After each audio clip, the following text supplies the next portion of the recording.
नमस्कार, सृजन में आप सभी लोगों का हार्दिक स्वागत है। आपका अपना कार्यक्रम जो साहित्य, कला, संस्कृति आदि पर आधारित है। इस कार्यक्रम के अंतर्गत हम लोग जो भी सृजनात्मकता से जुड़ी हुई गतिविधि है उन पर हम लोग चर्चा करते हैं।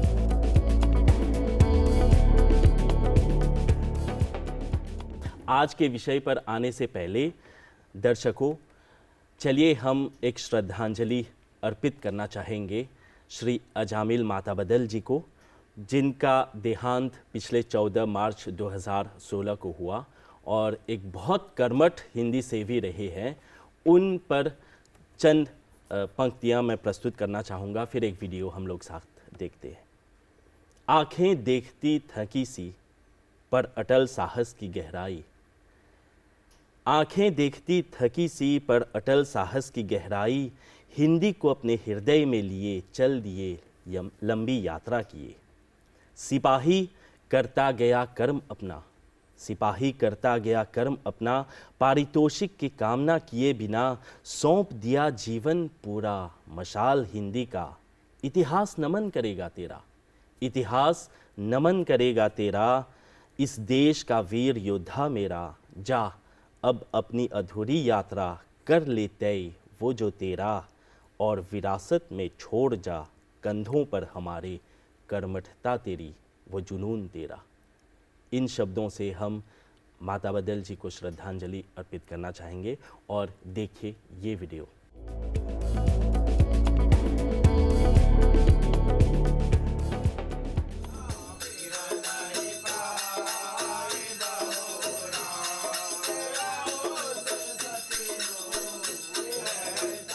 स्वर्गीय अजामिल माताबदल जी 25 वर्षों तक हिंदी प्रचारित सभा के प्रधान रहे और अंतिम समय तक वे हिंदी की सेवा करते रहे। साथ में पंकज पत्रिका के संपादक रहे और अंतिम अंक 23वां अंक का संपादन अभी 2-3 सप्ताह हुए उन्होंने किया है। हमारे लिए दुख की बात है कि वे हमें छोड़कर चले गए। उनके साथ रहकर, उनके संपर्क में रहकर हमें उनके साथ हिंदी की सेवा करने का अवसर प्राप्त हुआ। अजामिल माताबदल से मेरी मुलाकात आज से 56-57 साल पहले हुई थी। इसी मोसलमा गांव में मैं हिंदी पढ़ने आया था कोटेज से और वो यहीं का निवासी था। तो हम दौलत शर्मा के यहाँ मिले और सच्चिदानंद शर्मा के यहाँ।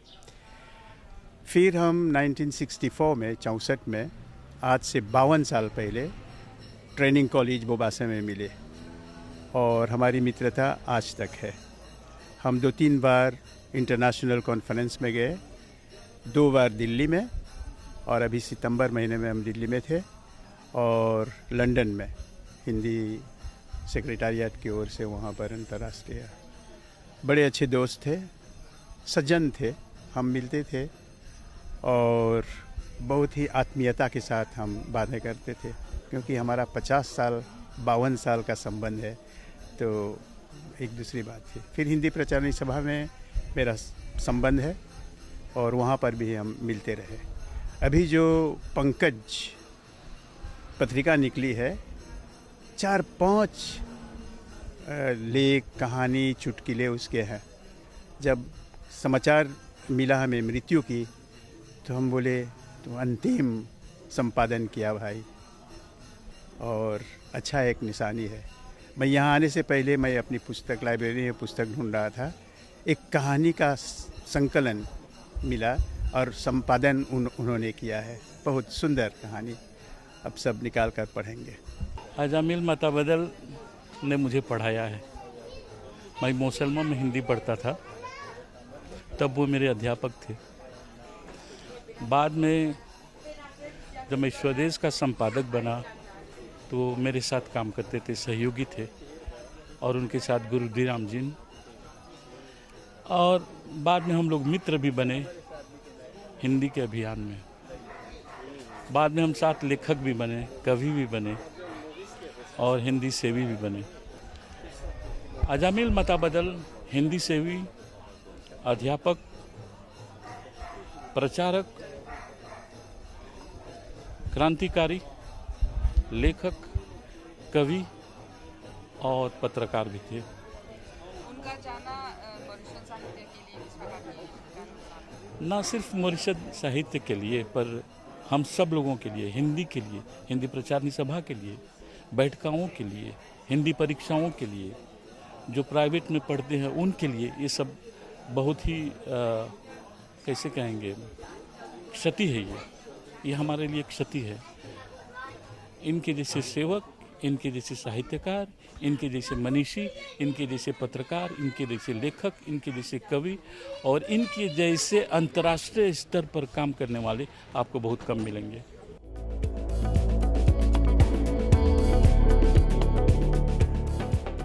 एक बार फिर आपका स्वागत है सृजन के मंच पर।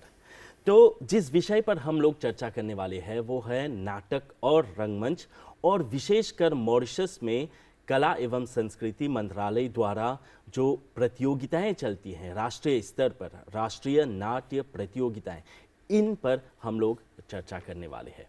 तो इन विषयों पर चर्चा करने के लिए सबसे पहले हमारे मंच से जुड़े हमारे दो मेहमान, मैं स्वागत करना चाहूँगा श्रीमती अंजू घरबरन जी, आपका स्वागत है। धन्यवाद। आप हिंदी संगठन हिंदी स्पीकिंग यूनियन के महासचिव हैं और अन्य संस्थाओं से हिंदी की सेवा में जुड़ी हुई है जी। और दूसरे मेहमान मेरे श्री राकेश सिरकिशुन जी, आप कला एवं संस्कृति मंत्रालय के आर्ट्स ऑफिसर हैं, कला अधिकारी हैं, और आपकी रुचि, आपका पैशन मैं कहूँगा, और आपका प्रशिक्षण नाटक पे है। तो गर्व की बात है कि आप दोनों हमारे सृजन के मंच से जुड़े।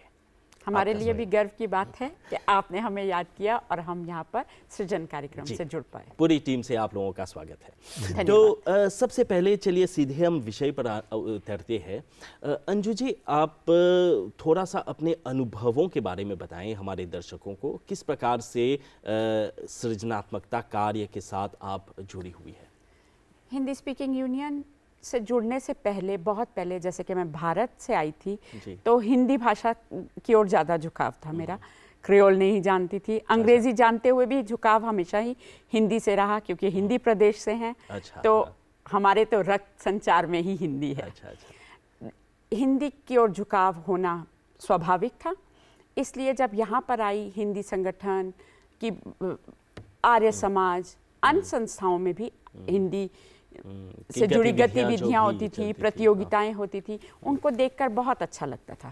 और जब हम टेलीविज़न से जुड़ते थे और हिंदी की गतिविधियाँ उसमें देखते थे तो बहुत अच्छा लगता था, जो कि भारत से बाहर इतनी अच्छी हिंदी बोलते हुए प्रस्तुतकर्ता सब मिलते थे, तो बहुत रुचि बढ़ती थी हमारी भी हिंदी की ओर। उसी रुचि को ध्यान में रखते हुए मैं हिंदी संगठन से जुड़ी और हिंदी संगठन में कार्यरत रही। प्रतियोगिताओं का आयोजन करना, बहुत सारी संस्थाओं की ओर से भी, यहाँ तक कि मंत्रालय के जो ड्रामा सेक्शन में नाटक होते हैं उनकी जूरी से जुड़ना, कहानी कथन प्रतियोगिता की जूरी से जुड़ना, ये सब हिंदी की ओर झुकाव जो था वो और ज़्यादा होता और वो गया। लगातार चल रहे हैं, वो अभी तक चल रहा है, वो रुकना नहीं है। उसी और जोश उसी के साथ जोश में कविता लिखना, छोटी छोटी पत्रिकाओं में अपने लेख देना, ये एक के बाद एक कड़ियाँ जुड़ती गई। बहुत अच्छा, बहुत अच्छा। और राकेश जी, आपके अनुभव किस प्रकार से हिंदी के साथ या विशेषकर हिंदी नाटकों के साथ रहे हैं, थोड़ा सा बताइए हमारे दर्शकों को। धन्यवाद विनय जी। सभी दर्शकों को सप्रेम नमस्ते। तो सबसे पहले मैं यह बताना उचित समझता हूँ कि बचपन से ही मैं अभिनय करने का बहुत शौक था। अच्छा। और अभिनेताओं के संवाद या फिल्मी डायलॉग बार बार दोहराना बहुत पसंद था मुझे। तो कॉलेज में जब भी कार्यक्रम होता है या गांव में कि गांव में जब किसी अवसर पर कार्यक्रम होते हैं तो मैं सिर्फ नाटक में भाग लिया करता था। अच्छा, मतलब विशेष रुचि नाटक में है। नाटक में, हाँ। एक्टर बनना था क्या? तो आगे चलकर सौभाग्य से मुझे कला संस्कृति मंत्रालय की जो नाटक विभाग है उसमें भर्ती हुई। अच्छा। हाँ। तो वहाँ पर हम 10 भाषाओं में नाटक का समारोह का आयोजन करते हैं। और इस साल मुझे 20 साल का अनुभव प्राप्त हो रहा है। इस पर मैं चाहूँगा कि हम लोग विस्तार से चर्चा करें। फिर इस बीच में आपने पढ़ाई की, अपना डिप्लोमा, बीए और एमए भी किया और फिलहाल पीएचडी कर रहे हैं, रिसर्च कर रहे हैं नाटक पर ही। जी। किस विषय पर आप रिसर्च कर रहे हैं? अभी मैं यूनिवर्सिटी ऑफ मॉरिशस से अपना पीएचडी कर रहा हूँ और मेरा शोध विषय है मॉरिशसीय हिंदी नाटक, रंगमंच और रंगशिल्प, उसकी उत्पत्ति, विकास और उत्तरजीवित्व का संघर्ष। अरे वाह, बहुत अच्छा विषय है। और जहाँ तक मेरी जानकारी है, आपने प्रशिक्षण national school of drama Delhi से भी लिया और अनेक देशों से भी आप प्रशिक्षित हुए। जी। 2007 में इजिप्ट में एक अंतर्राष्ट्रीय नाट्य समारोह का आयोजन हुआ था। अच्छा। तो मैं उसमें भाग लिया था और इसके बाद 2008 और इस साल भी एनएसडी में, national school of drama Delhi में भारत रंग महोत्सव में भाग लिया। अच्छा। हाँ, तो वहाँ पर काफ़ी कुछ सीखा, क्योंकि वहाँ का जो रंगमंच का जो स्तर है बहुत पहुँचे हुए हैं। अंशु जी, आपको क्या लगता है कि मीडिया या फिर कम से कम सृजन एक ऐसा मंच है जहाँ पर हम ऐसे प्रतिभाओं को देखने को हमें मिलता है, और इस पर आप क्या सोचते हैं? ऐसे कार्यक्रमों के लिए मैं सबसे पहले तो सृजन कार्यक्रम का जो कॉन्सेप्ट खड़ा हुआ उसके लिए बहुत बहुत बधाई है, क्योंकि ऐसे कार्यक्रमों से जुड़ते हुए आज के छात्र और भावी जो हिंदी नेता हैं वो इससे प्रेरणा पाएंगे और उनको जुड़ने का मौका मिलेगा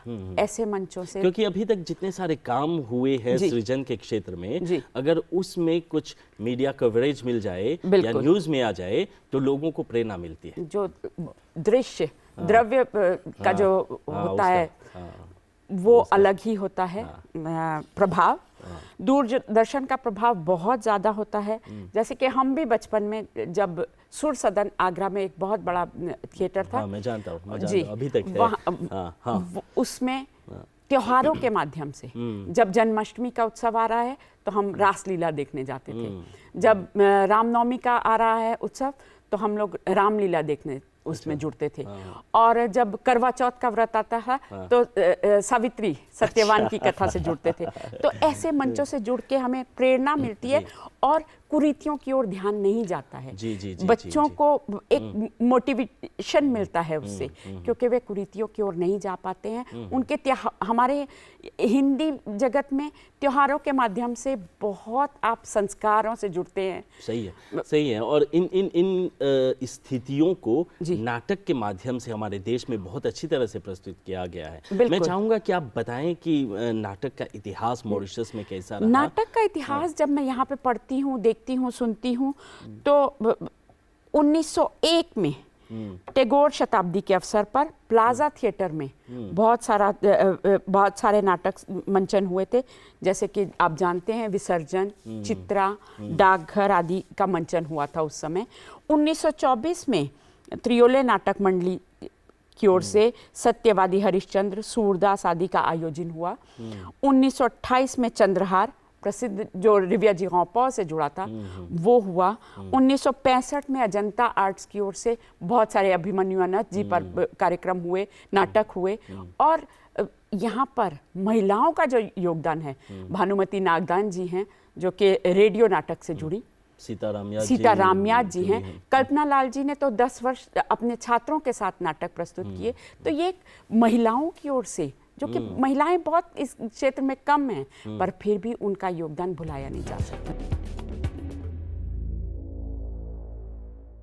राकेश जी, शायद आप सहमत होंगे मुझसे कि एक ऐसा युग था जहां पर काफी सक्रिय थे लोग नाटक प्रस्तुत करने में, और महेश राम जावन से लेकर आप सदा सिंह जी को, जयनारायण रॉय की शुरू की जीवन संगिनी से, ब्रजेंद्र कुमार भगत जी बिल्कुल। और उसका प्रभाव पड़ता है आजकल के युवकों पर, मतलब उस परंपरा को आगे ले जा पा रहे हैं, क्या लगता है? जीवित रख पा रहे हैं।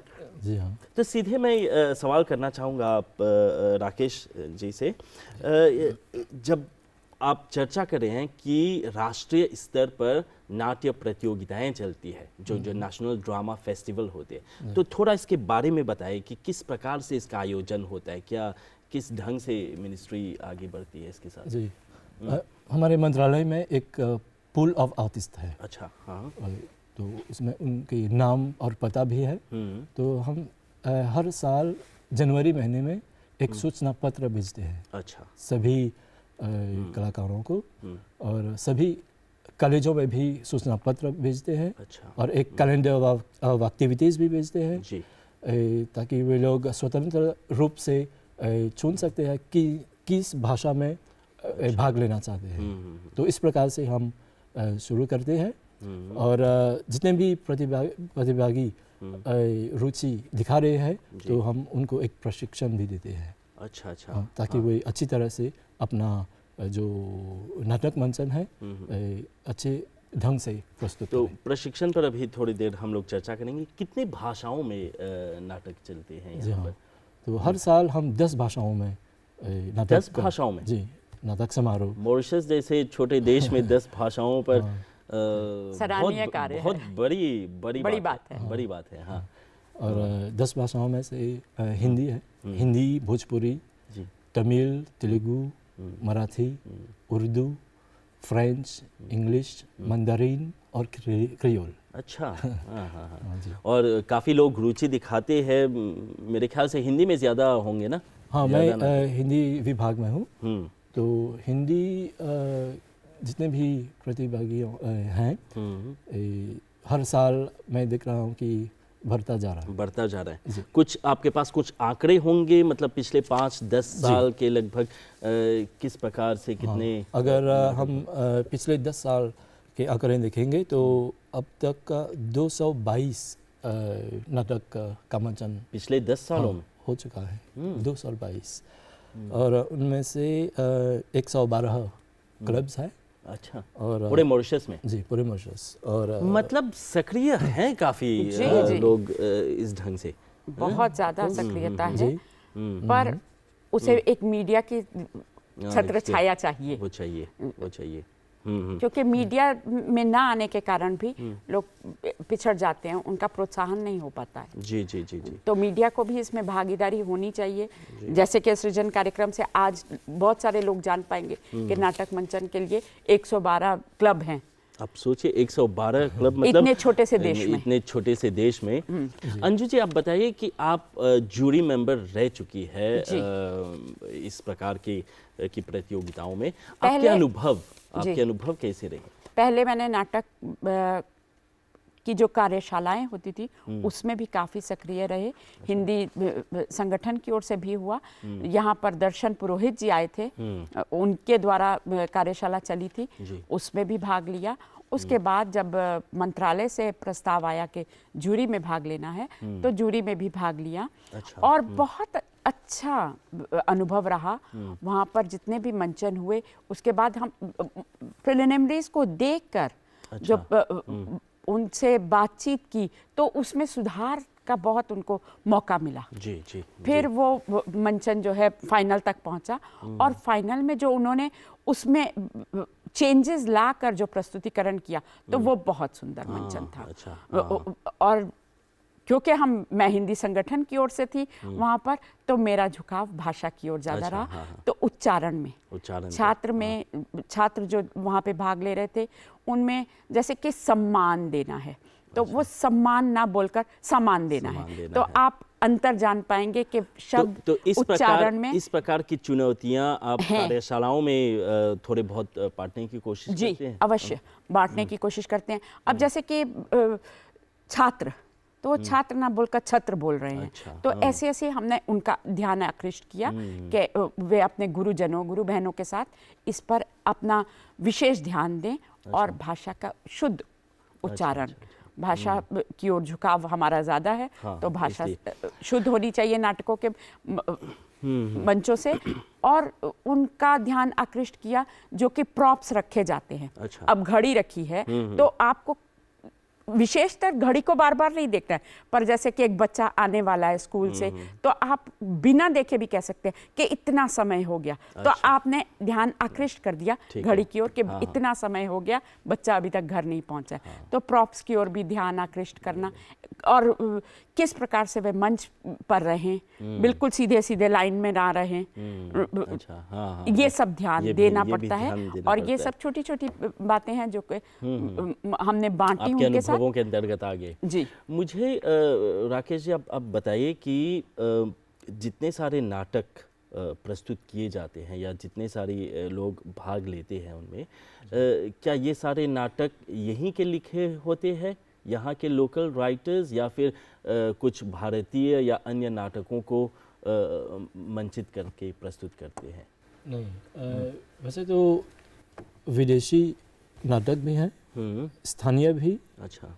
और जितने हर साल मैं देख रहा हूँ कि ज़्यादातर स्थानीय लेखकों को ज़्यादा पसंद करते हैं। अच्छा, क्योंकि यहाँ की अपनी समस्याएं हैं और यहाँ की समस्याएं हैं, और मॉरिशसीय लेखकों जो है उनकी भाषा सरल है। अच्छा, हाँ। तो उसमें उस भाषा में मतलब यहाँ के लोकल कुछ भोजपुरी शब्द भी आ जाते हैं और क्रियोल के एक दो शब्द ऐसे आ जाते हैं ना। जब वो स्थानीय मंच से जुड़ते हैं तो यहाँ की जो जगह है, जैसे कि अब रोजिल है, तो वो शब्द लाना अनिवार्य हो जाता है उनके लिए। सही है जी। हाँ।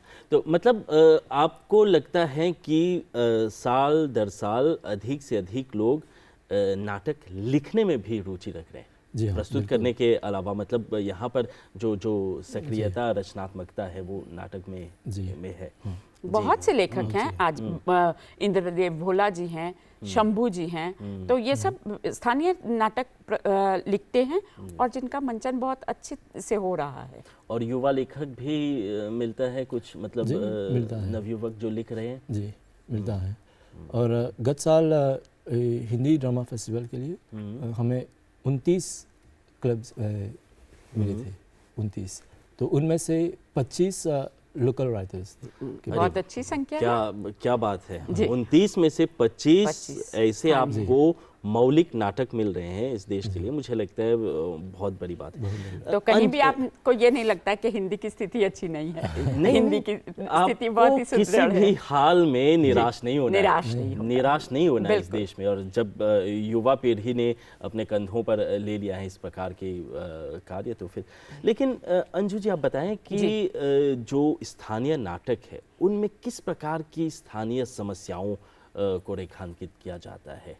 जो स्थितियां हैं, क्या महिलाओं पर नाटक लिखे जाते हैं, युवाओं पर, ड्रग्स पर बहुत कुछ होता है, शराब, सिगरेट पर। ये समाज की कुरीतियां हैं। अच्छा। और समस्याएं हैं जिन पर होता है। महिला शोषण पर भी बहुत सारे नाटक मंचन होते हैं। और आज डाइवोर्स बहुत बड़ी समस्या है देश में। तो इस पर भी बहुत अच्छे अच्छे नाटक प्रस्तुत हो रहे हैं और भविष्य में भी होते रहेंगे। तो ये क्योंकि हम आप मैं सभी सामाजिक प्राणी हैं, तो समाज में जो होता है उसी का मंचन रंगमंच पर भी आता है। सही है। और कनेक्ट कर पाते हैं ना, मतलब यहाँ की स्थानीय समस्याओं के साथ। कोई ऐसा क्षण होता है, किसी की कमजोरी होती है, उसका रंगमंच पे आना आवश्यक भी होता है, तभी वे समाज की ओर झुकाव दिखाई देता है। थोड़ी देर पहले हम लोग कार्यशाला की बात कर रहे थे जी। तो राकेश जी आप बताएं कि मिनिस्ट्री की तरफ से किस प्रकार के सहयोग, किस प्रकार की सहायता दी जाती है इन क्लब्स और जो कलाकार हैं, इन लोगों को टेक्निकल रूप में, कुछ मंच सजावट पर और आदि? जी, तो हर साल फरवरी महीने में हम 2 प्रकार की कार्यशालाएँ चलाते हैं। अच्छा। तो एक रीजनल ड्रामा वर्कशॉप और एक दूसरा है रेजिडेंशियल ड्रामा वर्कशॉप। अच्छा। तो रीजनल ड्रामा वर्कशॉप में हम 10 घंटे का प्रशिक्षण देते हैं प्रतिभागियों को, जिससे वे अच्छी तरह से अपना मंचन कर सके। और उसमें क्या मतलब मंच सजावट से लेकर लाइट्स तक और म्यूजिक, बैकग्राउंड और अभिनय सब आ जाता है? सबसे पहले हम अभिनेता को तैयार करते हैं। अच्छा। उनकी delivery, actors training, voice, speech, movement, body language, इन पर प्रशिक्षण देते हैं। इसके साथ साथ नाट्य शिल्प की जो उपकरणों हैं, stage craft, makeup, costume, lighting, इन सब पर, वेशभूषा पर भी, इन सब भी पर प्रशिक्षण देते हैं। और मिनिस्ट्री की तरफ से कुछ मतलब प्रेरणा के रूप में अलाउंस भी दिए जाते हैं इसे? जी अवश्य, आप बताएं। हाँ, एक प्रोत्साहन के रूप में सभी प्रतिभागियों को एक छोटा रकम देते हैं। अच्छा, हाँ हाँ। और बाद में प्राइजेस भी होते हैं, पारितोषिक इनाम भी होते हैं? बहुत प्राइजेस होते हैं। बेस्ट एक्टर के लिए क्या? हाँ, प्राइजेस तो बहुत है। पारितोषिक में कैश अलाउंस दिया जाता है। अच्छा। इसके साथ साथ एक सुवेनियर शील्ड भी। तो अवार्ड्स इस प्रकार है। स्पेशल जूरी अवार्ड्स से शुरू करते हैं हम। 6 स्पेशल जूरी अवार्ड्स देते हैं। अच्छा, हाँ। और इसके बाद best actor under 15 years, best actress under 15 years, अच्छा, और यंग प्रोमिसिंग एक्ट्रेस और यंग प्रोमिसिंग एक्टर जो 25 साल से कम है। और इसके बाद best local writer, best setting, best play, second best play, third best play, अच्छा, best director, second best director, इन सब। इसमें स्थानीय संस्थाओं का भी हाथ है। हाँ। हिंदी संगठन और आर्य समाज की ओर से, एमबीसी की ओर से उनको मुझे लगता है कि मिनिस्ट्री के साथ और सभी संस्थाओं का भी सहयोग रहता है। क्योंकि हमने गत वर्षों में हिंदी संगठन की ओर से पुस्तकें दी जाती हैं। हाँ। और विश्व हिंदी सचिवालय की ओर से भी बहुत सा सहयोग मिला। तो ये सब संस्थाओं के साथ भी जुड़ते हुए एक प्रोत्साहन देने की बात है नाटक की ओर। आपको क्या लगता है अंजू जी, किस प्रकार की चुनौतियों का सामना करना पड़ता है इन लोगों को? एक तो पहले आपने कहा भाषा को लेकर, अभिनय को लेकर भी परिवार से भी सहयोग मिलना चाहिए। कुछ लोग होते हैं जो कि पढ़ाई की ओर ही ध्यान देते हैं और कहते हैं कोई ज़रूरत नहीं है नाटक में भाग लेने की, तुम इससे आगे कहाँ बढ़ पाओगे।